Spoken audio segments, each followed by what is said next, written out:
నమస్తే అండి. Welcome back to our channel. అందరూ బాగున్నారనుకుంటున్నాను. ఆ లక్ష్మీదేవి ఆశీస్సులు మనందరి మీద ఎల్లప్పుడూ ఉండాలని మనస్ఫూర్తిగా కోరుకుంటున్నాను. మనందరం ఎంతగానో ఎదురుచూస్తున్న శ్రావణ మాసం రానే వచ్చింది.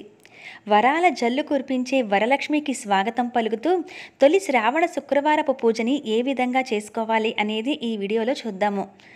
మన అందరం కూడా ధన సమస్యలు తీరిపోవాలి, ఇంట్లో కుటుంబ సభ్యులందరూ ఆరోగ్యంగా ఉండాలి, రుణబాధలు తొలగిపోవాలి, అలాగే మనం ఏ సంకల్పం మొదలుపెట్టినా అవన్నీ విజయవంతంగా కొనసాగాలని కోరుకుంటూ అమ్మవారికి, స్వామివారికి పూజలు చేస్తూ ఉంటాం.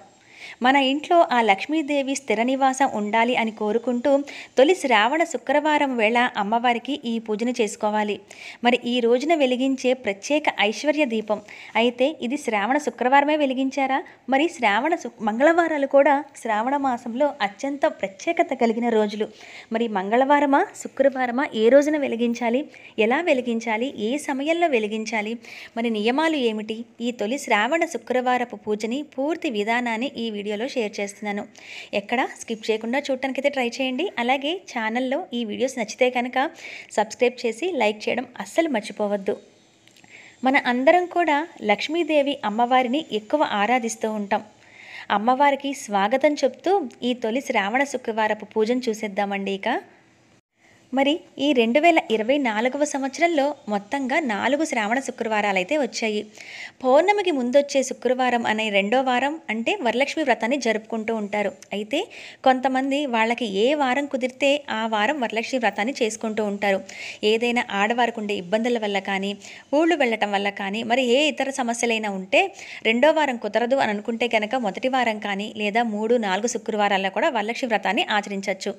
అయితే మరి ఇక వరలక్ష్మి వ్రతం చేసుకోవడమే కాకుండా ఈ శ్రావణ మాసంలో శ్రావణ లక్ష్మిగా అమ్మవారికి తొలివారం కూడా మనం తప్పనిసరిగా పూజ చేసుకోవాలి. మరి ఆ రోజున ప్రత్యేకమైన ఐశ్వర్య దీపంతో ఆ ధనలక్ష్మి మన ఇంట్లో స్థిర నివాసం ఉండాలని కోరుకుంటూ చేసుకునే ఈ ఐశ్వర్య దీపాన్ని ఏ విధంగా వెలిగించాలో చూద్దాము. అయితే మీ ఇంట్లో సులువుగా ఈశాన్యం మూల కానీ ఏదైనా దేవుడు పటాలను పెట్టుకుని పూజ చేసుకునే వెసులుబాటు ఉంటే ప్రత్యేకంగా అమ్మవారికి పీఠాన్ని ఏర్పరచవచ్చు. లేదంటే నిత్య పూజ చేసుకునే చోటే అమ్మవారిని ఈ విధంగా ఏర్పాటు చేసుకొని ఏదైనా మీ దగ్గర అమ్మవారి విగ్రహాలు కానీ లేదా మనకి కాయిన్స్ కానీ ఉంటే అమ్మవారిని ఆ రూపంలో కూడా పూజించుకోవచ్చు. ఇక్కడ అమ్మవారికి పూలతోనూ అలాగే చక్కటి చిన్న గాజుల మాలతోనూ నేను ఇక్కడ అలంకరిస్తున్నాను. ఇవన్నీ కూడా అమ్మవారికి మంగళకరమైన వస్తువులు కాబట్టి అంత మంగళకరమైన శుభాలన్నీ కూడా మన జీవితంలో ఎల్లప్పుడూ ఉండాలని కోరుకుంటూ అమ్మవారికి మన శక్తి ఉన్నంత వరకు కూడా నిండుగా పూజ చేసుకోవడానికి అయితే ప్రయత్నించండి. మరి ఈ శ్రావణ మాసంలో వచ్చిన 4 శుక్రవారాలు కూడా ఎంతో ముఖ్యమైనవి. శ్రావణ లక్ష్మిని పూజించడానికి అనువైన ఈ శుక్రవారాల్లో మొదటిగా మనము ఐశ్వర్య దీపంతో ఈ తొలి శుక్రవారాన్ని మొదలు పెడుతున్నాం. ఈ పూజని శ్రావణ మంగళవారాలు చేసుకోవచ్చు, శ్రావణ శుక్రవారాలు చేసుకోవచ్చు. ఎందుకనంటే ఐశ్వర్య దీపాన్ని ఈ పూజలో ప్రత్యేకంగా వెలిగిస్తున్నాం కాబట్టి ఐశ్వర్య దీపంగా చెప్పబడే ఈ ఉప్పు దీపం అనేది ఎటువంటి నెగిటివ్ ఎనర్జీ ఉన్నా అది బయటకు వెళ్ళిపోయేలాగా చేస్తుందట. అంతేకాకుండా రుణ బాధలు తొలగిపోవడానికి, మనకి ఆర్థిక సమస్యల నుంచి బయటపడటానికి, మనకి రావాల్సిన డబ్బు రావడానికి, మనకున్న అప్పులు తీరిపోవడానికి, అలా ఏ విధంగా చూసినా మనకు ఉండే కొన్ని సమస్యలు ధనంతో ముడిపడి ఉంటాయి. అటువంటి బాధల నుంచి బయటపడటానికి లేదా మనం కష్టపడే ప్రతి దానికి కూడా తగిన ఫలితం మంచిగా రావాలని కోరుకుంటూ కూడా అమ్మవారికి ఈ శ్రావణ శుక్రవారం పూట పూజని చేసుకోవాలి. అయితే ఈ ఐశ్వర్య దీపం కోసం ఈ విధంగా ఒక ప్రమిదం తీసుకొని పసుపు రాసి కుంకుమ బొట్లను అలంకరించి దాని నిండా కొంచెం ఉప్పునైతే తీసుకోండి. ఇది రాళ్ళ ఉప్పు, కల్లుప్పు అంటాం కదా, గట్టిది అదనమాట. తీసుకొని దానిపైన మరొక ప్రమిదని ఉంచి ఆ తర్వాత ఇక్కడ ఐశ్వర్య ఉప్పు దీపాన్ని వెలిగిస్తున్న పంచగవ్య ఐశ్వర్య ఉప్పు దీపాన్ని ఇక్కడ వచ్చేసి పంచగవ్యాన్ని పెట్టుకున్న అడుగున మరొక ప్రమిదని పెట్టి అలంకరించి పెట్టి దానిపైన ఈ పంచగవ్యాన్ని పెట్టండి. ఒకవేళ మీ దగ్గర పంచగవ్య దీపం లేకపోతే దానిపైన మరొక ప్రమిదని కూడా పెట్టుకోవచ్చు. ఇక అసలు పంచగవ్యాలు అంటే ఏంటో తెలుసుకుందాం. గోక్షీరం అంటే ఆవు పాలు, పచ్చి పాల నుంచి చంద్రుణ్ణి కూడా ప్రసన్నం చేసుకోవడం కోసం. గోగ్రతం ఆవు నెయ్యి, ఆవు నెయ్యిలో సూర్యుడు ఉంటాడట. గోదధి అంటే ఆవు పెరుగు, పెరుగులో వాయుదేవుడు ఉంటాడట. గోమూత్రం ఆవు మూత్రం వరుణుడు ఉంటాడట. గోమయం ఆవు పేడ అగ్నిదేవుడు ఉంటాడట. ఇలా అందరి దేవతలను కూడా ప్రసన్నం చేసుకోవడం కోసం మనము ఈ పంచగవ్యాన్ని తొలి శ్రావణ శుక్రవారాలే కాకుండా ఈ శ్రావణ మాసంలో వచ్చే ఏ వారమైనా లేదా శ్రావణ మంగళవారాలు కూడా ఉప్పు దీపాన్ని వెలిగించుకోవచ్చు. అంటే శ్రావణ మాసంలో ఇటు శ్రావణ మంగళవారాలు కానీ లేదా శ్రావణ శుక్రవారాలు కానీ ఇదే ప్రాసెస్లో మనం అమ్మవారికి ఈ ఐశ్వర్య దీపాన్ని వెలిగించుకోవచ్చు. అందుకనే గోమాతని మనం లక్ష్మీదేవి స్వరూపంగా పూజిస్తూ ఉంటాం కదా. మరి అటువంటి గోవు నుంచి వచ్చిన పాలు, ఆవు నెయ్యి, ఆవు పెరుగు, ఆవు మూత్రం, ఆవు పేడ వీటితో ఈ 5ంటిని కలిపి పంచగవ్యాలు అంటారు. దీని నుంచి తయారు చేసిన ఈ పంచగవ్య దీపాన్ని వెలిగించడం వల్ల అటు గోమాతని, గోవును పూజిస్తే 3 కోట్ల మంది దేవతలు పూజించిన ఫలితం దక్కుతుంది. కాబట్టి అటువంటి పూర్తి ఫలితాన్ని పొందడానికి మనం ఈ పంచగవ్య ఐశ్వర్య దీపాన్ని వెలిగించుకోవాలి. మరి ఈ దీపాన్ని ఇటు శ్రావణ మంగళవారాలు కానీ లేదా శ్రావణ శుక్రవారాలు కానీ వెలిగించుకోవచ్చు. అటువంటప్పుడు మనం ముందుగానే తెల్లవారుజాము లేచి ఇల్లు వాకిలి శుభ్రం చేసుకొని తలస్నానం చేసి ఇంటి ముందు ముగ్గులు పెట్టి గడపని కూడా అలంకరించి ఆ తర్వాత అమ్మవారికి పూజ చేస్తున్నప్పుడు మొదటిగా గణపతికి కూడా పూజనిది చేసుకొని అటుకులు బెల్లం ఇటువంటివి నైవేద్యం పెట్టి ఆ తర్వాత అమ్మవారి పూజను ప్రారంభించబోయే ముందు మాత్రమే ఉప్పు దీపాన్ని వెలిగించుకోవాలి. మరి ఆ శ్రావణ లక్ష్మిని పూజలోకి ఆహ్వానిస్తూ మన ఇంటికి ఆహ్వానిస్తూ అమ్మవారి పాదాలను కూడా పూజించడం చాలా మంచిది. కాబట్టి ఈ విధంగా ఒక ప్లేట్ని కానీ తీసుకొని మీరు ఆ ప్లేట్లో పసుపును రాసి అమ్మవారి పాదాలను వేయండి. ఒకవేళ మీ దగ్గర రెడీమేడ్గా మనకి బయట దొరుకుతున్న అమ్మవారి పాదాలు ఆల్రెడీ మీరు పూజిస్తున్నట్లయితే కనుక ఆ పాదాలను కూడా పెట్టుకోవచ్చు. కానీ అవి అందరి దగ్గరకి ఉండవు కదండి. అందుకని ఇక్కడ నేను బియ్యపిండి చూపిస్తున్నాను. ఈ విధంగా ప్లేట్లో బియ్య పిండితో అమ్మవారి పాదాలలాగా వేసుకోండి. అలాగే ఐశ్వర్య ఉప్పు దీపంలో మీరు ఆవునేతి దీపం వెలిగిస్తే ఈ రోజున చాలా మంచిది. ఒకవేళ ఆవునేయి దీపాలు ఉంటే వేసుకోండి. లేదంటే కనుక దీంట్లో మన నువ్వులను పోసేసి ఆ తర్వాత ఎర్రటి ఒత్తులు వేసుకోవచ్చు లేదా మామూలు ఒత్తులు కూడా వేసుకోవచ్చు. అయితే పంచగవ్యంలో దీపం వెలిగించబోయే ముందు నువ్వులను పోయండి. దానికి పీల్చుకునే శక్తి అనేది పీల్చుకుని ఇలా ఉంటుంది. కాబట్టి నూనె అనేది మనం ఎంత నూనె పోస్తున్నా కూడా అది అబ్జర్వ్ అయ్యే అవకాశం ఉంటుంది కొన్ని దీపాలకి. అందుకని పంచగవ్యంలో దీపం వెలిగించబోయే ముందు మీరు ఆ నూనె అనేది వడ్డించండి. ఇక ఆ తర్వాత అమ్మవారి పాదాలను ఈ విధంగా ప్లేట్లో వేసుకోండి. మరి శ్రావణ శుక్రవారాలు కామాక్షి దీపం వెలిగించడం చాలా మంచిది. కాబట్టి ఆ దీపం ఇంట్లో ఉంటే కనుక ఈ విధంగా కామాక్షి దీపాన్ని కూడా వెలిగించుకొని 2 పూలు అనేవి ఆ దీపం దగ్గర పెట్టి దీపలక్ష్మి కూడా నమస్కారం అనేది చేసుకోండి. ఇక్కడ అలాగే నేను చిన్న చిన్న ప్రమిదల్లో కూడా ఆవునేతి దీపాలు వెలిగించాను. ఆ తర్వాత ఐశ్వర్య ఉప్పు దీపాన్ని కూడా వెలిగించాను. ఈ పంచగవ్య ఐశ్వర్య ఉప్పు దీపం వెలిగిస్తున్నప్పుడు కూడా మీ మనసులో కోరిక ఏదైతే ఉందో అది తీరిపోవాలి, ఆ కష్టాల నుంచి ఆ సమస్యల నుంచి బయటపడేయాలి, అమ్మవారి ఆశీర్వాదాలు ముఖ్యంగా మనకు ఉండాలి అని కోరుకుంటూ కూడా ఆ దీపాన్ని వెలిగించుకోండి. ఆ తర్వాత అమ్మవారికి మీరు అన్ని ఉపచారాలతో లేదా అష్టోత్తరంతో పూజ అనేది చేసుకోవచ్చు.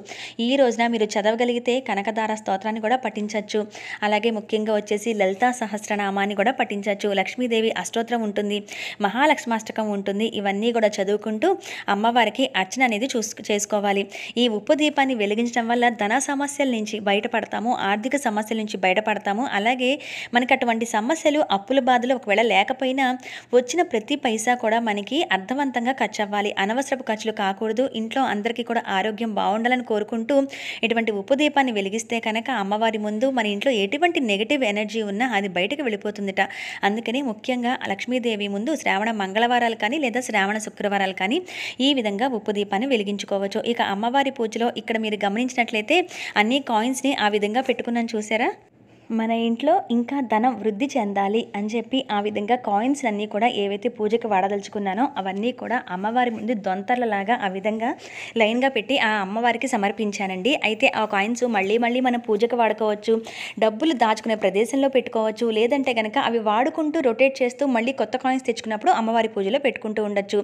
అయితే పూజ చేసుకున్న వెంటనే అటువంటి కాయిన్స్ మనం వాడం కాబట్టి కొన్ని రోజుల పాటు అంటే మీరు ఏదైనా ఈ శ్రావణ మాసం వరకు అనుకుంటే శ్రావణ మాసం వరకు ఆ పూజ చేసిన కాయిన్స్ అలా పెట్టుకోవడం కానీ పూజా మందిరంలో లేదా డబ్బులు పెట్టే ప్రదేశంలో కూడా ఆ విధంగా ఉంచుకొని మళ్ళీ అవి తర్వాత వాడుకుంటూ రొటేట్ చేస్తూ మళ్ళీ కొత్త కాయిన్స్ తెచ్చి అమ్మవారి దగ్గర పెట్టి పూజను చేసుకోవచ్చు. అలాగే ఇక్కడ మంగళకరమైన వస్తువులుగా లక్ష్మీ గవ్వలతో గోమతి చక్రాలతో అమ్మవారికి పూజ అనేది చేసుకున్నాను. ఇక అమ్మవారికి ఎంతో ఇష్టమైంది కుంకుమ పూజ. ఈ శ్రావణ శుక్రవారాలు 4 కూడా మనం విశేషంగా కుంకుమ పూజ చేసుకోవాలి. ఒకవేళ మీ దగ్గర ఈ మంగళకరమైన వస్తువులు కానీ కాయిన్స్ కానీ లేకపోతే కుంకుమతోనే అమ్మవారికి అష్టోత్తరం అవన్నీ చదువుకుంటూ పూజ చేసుకోండి. ఎర్రటి అక్షింతలు అనేవి పూజకి వాడుకోండి. మరి ఈ పూజని ఉదయం చేయాలా, సాయంత్రం చేయాలా అని అంటే శ్రావణ శుక్రవారాలు మనం 2 పూట్ల కూడా పూజ చేసుకుంటూ ఉంటాం.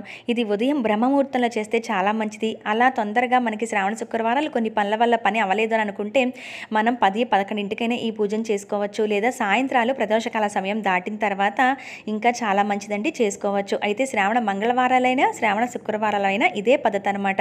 ఇదే విధంగా అమ్మవారికి పూజన చేసుకోవచ్చు. శ్రావణ మంగళవారం అంటే గౌరీదేవిని పసుముద్ద రూపంలో పెట్టుకొని గౌరీదేవికి ఈ విధంగా ఉపదీపాన్ని వెలిగించి పూజ చేసుకోండి. శ్రావణ శుక్రవారం అయితే లక్ష్మీదేవి అమ్మవారి చిత్రపటం పెట్టి ఈ విధంగా పూజ అనేది చేసుకోండి.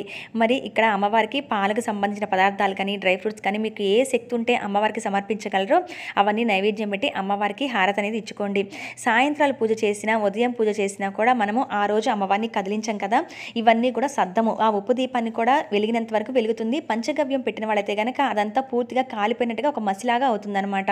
ఒకవేళ అలా అవ్వకపోయినా కంగారు పడద్దు, అయినా కూడా కంగారు పడద్దు. అది మొత్తం పంచగవ్యం కదా, మొత్తంగా కాలిపోయినట్టుగా వచ్చేసి ఒక బూడిదలాగా ఫామ్ అవుతుంది.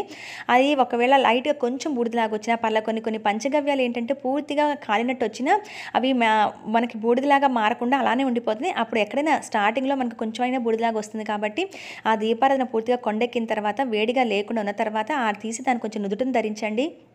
మనకి ఇలా బొట్టులాగా పెట్టుకోవడానికి ఆడవాళ్ళు కానీ ఇంట్లో కుటుంబ సభ్యులందరూ కూడా పెట్టుకోవచ్చు. ఇంట్లో మగవారు కూడా పెట్టుకోవచ్చు. ఆ తర్వాత ఆ పంచగవ్య దీపాన్ని అమ్మవారిని కదిలించి మరుసటి రోజు తీసేసిన తర్వాత, అంటే మంగళవారం చేసుకుంటే బుధవారం, శుక్రవారం పూజ చేసుకుంటే శనివారం ఉదయం మాత్రమే తీసి ఆ ఉప్పుని అయితే మీరు ఎక్కడా కూడా ఎవరు తొక్కే ప్రదేశంలో వేయకూడదు. ఇంగిలి ఉన్న చోట వేయకూడదు. మనకి మామూలుగా ఎక్కడైతే ఎవరు తొక్కని ప్రదేశం ఉంటుందో అక్కడ వేయచ్చు. లేదంటే గనక ఆ ఉప్పుని వాటర్లో కలిపేసేసి ఎవరు తొక్కని ప్రదేశంలో అయితే ఆ వాటర్ని పారిపోయండి. ఉప్పు కరిగిన తర్వాత ఆ పంచగవ్యం ఏదైతే కాలిపోయిన తర్వాత ఒక బూడిదలాగా ఫామ్ అవుతుందో దాన్ని కూడా ఇక్కడ పచ్చని చెట్టు దగ్గర అయితే వేసేయండి బొట్టు పెట్టుకున్న తర్వాత. ఈ విధంగా చేయాలండి. మళ్ళీ ఆ ప్రమిదలు అయితే అడుగున పోసిన ఉప్పు పోసిన ప్రమిద కానీ ఇవన్నీ మళ్ళీ మనం వాడుకోవచ్చు పూజలకి. ఈ విధంగా ఈ ఉప్పు దీపం అనేది ఈ తొలి శ్రావణ శుక్రవారమే కాకుండా ఏ శుక్రవారమైనా మనము మన సమస్యల నుంచి బయటపడటానికి, ధన సమస్యల నుంచి బయటపడటానికి, అప్పుల బాధలు తీరడానికి, మనకి రుణ విమోచన అంగారక స్తోత్రం అనేది కూడా ఉంటుంది. మంగళవారం కానీ శుక్రవారం కానీ దీపాన్ని వెలిగిస్తున్నాం కాబట్టి అప్పులు తీరిపోవడం కోసం ఆ స్తోత్రాన్ని పఠించండి. చాలా మంచిది. ఈ శ్రావణ మాసంలోనే కాకుండా ఎప్పుడు మంగళవారం శుక్రవారం వచ్చినా అమ్మవారికి ఈ విధంగా పూజ చేసుకోవచ్చు. ఈ శ్రావణ మాసంలో అయితే ఈ వచ్చే 4 మంగళవారాలు కానీ 4 శుక్రవారాలు కానీ ఈ పూజని చేసుకోవచ్చు అనమాట. ఈ కాయిన్స్ కూడా చూసారా, అమ్మవారికి అన్నీ సమర్పించి ఆ విధంగా పూజ అయితే చాలా నిండుగా చేసుకున్నాను. అమ్మవారు అయితే నాకు చాలా కళగా నిండుగా కనబడుతున్నారండి. మన ఎదురుగానే కూర్చొని పూజలు అందుకున్నట్టుగా కనబడుతున్నారు. మనం మంచిగా భక్తితో మన మనస్సుతో మంచిగా పూజ చేస్తే కనుక ఆ పూజ అనేది ఆ తల్లికి తప్పకుండా చేరుతుంది. మనం ఆ సమస్యల నుంచి బయటపడతాము. అలాగే ఇక్కడ పాదాలు వేసుకున్నాం కాబట్టి ఆ పాదాల దగ్గర కూడా పూజ చేస్తూ నమస్కారం చేసుకోండి. పూజ చేసుకున్న రోజు కదిలించకండి. పీఠాన్ని కానీ ప్రత్యేకమైన పీఠం పెట్టి చేస్తే కదిలించకండి. మరుసటి రోజు మళ్ళీ పూజ చేసి ఈ ముందు రోజు పెట్టిన పూలన్నీ తీసేసి నైవేద్యం ఏదైనా పెట్టిన తర్వాత అష్టోత్తరం అవి చదువుకొని నైవేద్యం పెట్టిన తర్వాత ఆ తర్వాత ఉప్పునేవన్నీ ఇంతకు నేను చెప్పినట్టుగా చేయండి. అమ్మవారిని కూడా కదిలించి తీసేసుకోవచ్చు. ఇది శుక్రవారం మంగళవారం మాత్రం కదిలించడం అనేది చేయకండి. పూజ మాత్రం మంగళవారమైనా చేసుకోవచ్చు, శుక్రవారమైనా చేసుకోవచ్చు. ఇదండి శ్రావణ శుక్రవారపు పూజ. ఐశ్వర్య దీపంతో మనందరికీ కూడా ఐశ్వర్యం కలగాలని కోరుకుంటూ మన ఇంట ఆ లక్ష్మీదేవి ఎప్పుడు కూడా స్థిర నివాసం ఉండాలి, ఆ తల్లి మన పూజలు అందుకోవాలి, మనల్ని కరుణించాలి అని మనస్ఫూర్తిగా కోరుకుంటున్నాను. ఏదైనా మీకు సందేహాలు ఉంటే కనుక మీరు నాకు కింద కామెంట్ సెక్షన్ అడగండి, నేను వెంటనే రిప్లై అనేది ఇస్తాను. ఇది ఒక రిక్వెస్టింగ్ వీడియో కాబట్టి మీ అందరికీ కూడా ఇది యూజ్ అవుతుందని నేను మనస్ఫూర్తిగా కోరుకుంటున్నాను. మీరు కుంకుమ పూజ చేస్తుంటే ఆ కుంకుమ కూడా ప్రతిరోజు నిత్యం ధరించండి, చాలా మంచిది. మరి మరొక మంచి వీడియోలో మళ్ళీ కలుస్తాను. అప్పటి వరకు సెలవు. నమస్కారం.